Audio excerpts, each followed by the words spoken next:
Okay, we will go ahead and get started. Iga, ready? Hi. Iga, if you just want to give your thoughts on ahead of the first Grand Slam of the year. Well, for sure, I'm happy I'm here because I missed Australia and I had a great time in Sydney. So hopefully, I'll be able to, repeat just having this nice atmosphere here. Perfect. Okay. We'll start with English questions. Yeah, go ahead. Hey. You are coming into the Air 2025 having played the United Cup for Team Pollard for the third time. How important are these lead-in events for you entering Grand Slams? Well, for sure, on United Cup, you know that you're going to play at least, two singles matches. So it's important. And I already played some, thrilling matches that were, even too long sometimes. So I also feel like I had, tough moments, I had easy moments, and I had moments where I needed to push through. So I think it's a great preparation before the first slam because for sure, on a Grand Slam, everybody's fighting till the end. You need to fight as well. And since I already, did that last week, I think it's going to be easier to repeat that in the toughest moments. And I think the quality of my game was also really nice. So it also gave me some confidence. We'll go Matt, and then we'll go here. Hi. I was wondering if you could take us back to September when you first found out about the positive test and, when you knew we you don't were... have 2 hours to talk. We don't have 2 hours to talk. I have as long as you want. But, and sort of you knew you were going to have to sit down for a while in terms of thinking about what you were going to say to everybody and sort of how you landed on saying it was a personal matter when it wasn't quite a personal matter, and just sort of take us through your thinking with all that, because I think a lot of us were really surprised when the news came out. I mean, I was as well, trust me. I was the one that was the most surprised. But no, I mean, honestly, from the beginning, it wasn't like I knew I'm going to have a break or something because I had no idea what's going to happen, I didn't know if my suspension is going to be lifted soon or not. First 3 weeks, I would say, were pretty chaotic, and there was no way to have any answers to the questions. We just focused on finding the source, but I gotta say, yeah, for sure it wasn't easy. It was probably the worst time in my life, and the fact that I had no control over this whole situation and I had no chance to avoid it, and yeah, it made it even worse because I'm a control freak a little bit, and just having the feeling that everything that I kind of built can be taken away so quickly because of something you have no control over. It was pretty crazy for me and really abstract. So it wasn't easy for sure. But as I said, I don't know. I have 100 stories to tell you, so I don't know which one to choose. But I'm happy that I'm kind of done with it and I can play tennis and be here because for sure, this whole process was pretty abstract for me, and especially when I know that I didn't do anything and I had no idea to know that some medicine can be contaminated. I'm always careful, so I had no idea that this can even happen to me. Did you want to tell people what was actually going on? Well, I mean, honestly, for first 2 or 3 weeks, I just focused on myself because I wasn't in a good place. I had trouble, just being on court, and I thought that tennis did this to me a little bit. So I focused on myself, and I didn't really go on the internet, didn't really read stuff because the priority was me and my kind of well-being. After, it got pretty awkward. We chose for the first tournament to say personal reasons because we honestly thought that the suspension is going to be lifted soon. From the beginning, it was obvious that that something was contaminated because the level of this substance in my urine was so low that it had to be contamination. So, yeah, I mean, since we didn't know what's going to happen because we had no control over ITIA's decision, we also couldn't make any, logical plan, So we started, with personal issues because I needed also time to figure everything out. All right, we'll go here and then the back, yeah. Hi. Ayush from Sportskeeda. So this will be your first Grand Slam with Wim. Yes. He obviously joined you during troubling times. What has he done to keep you calm keep you blocked from the noise? And are there any technical changes that you guys are working on? I don't think he needs to block me from the noise. This is something that I've been doing myself over the years anyway. So, but for sure, like he's been really, really supportive and really understanding. And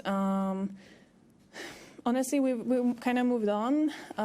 When I hired Wim, I already knew that I'll be able to play normally. No, wait, I didn't know that. Sorry, the timeline got a bit messed up. Yeah, so when I hired Wim, I didn't know. So his support was something like really great and like extraordinary. And then when we got the decision, the suspension was lifted before the finals, and I already worked with Wim, but then we needed to close the case, and we did that, before the preseason. I mean, ITA did that before the preseason. So yeah, with this like uncertainty, I think it was great for him to trust me and to trust the process as well, and he was really supportive. And I think overall he's a supportive person, really like empathic, even without any like this extra issues on court. Even I feel like he knows what I feel, and he can. He doesn't judge, he just helps me. So that's amazing.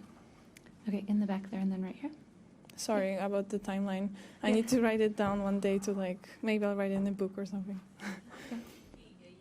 You said at United Cup that you were a little bit scared about what people's reaction would be. I just wonder how things been in the locker room here. Have you felt any kind of different attitudes at all towards you, or does everything feel normal? Yeah, I mean, honestly, this was besides the fact that I couldn't play, this was the worst thing for me, like what people will say. Because I always worked hard to, be a good example and to show my integrity and show like good behavior, So again, having no control over this case really freaked me out a bit. But in the locker room, the girls are great. I already saw on this exhibition in Abu Dhabi that they are really supportive, and most of them even approach me and they're like, hey, how can we avoid this? I don't know, is there any way that we can be more careful, because they are aware that this can happen to them as well. So in the locker room, yeah, it's been great. There are many top players, I'm not going to say names, that were really supportive, and I really appreciate that, because it made me feel a bit better when I came back and I didn't know how it's gonna be. Okay, we just have time for 3 more English questions. We'll go here, Catherine, and then Howard. You know what it's like to arrive at a major as the top seed, going for a three-peat, which you delivered on in Paris last year. How different is that if you could compare arriving as the number 2 seed, carrying those expectations, which Arena obviously will be this time as the top seed, going for 3 in a row? I thought you wanted to talk about my three-peat in 4th round. I don't know. It depends on the player, I guess. We handle pressure in a different way. So for sure you need to ask Arena about that. But on Roland Garros, for me, I don't know. It's always super special.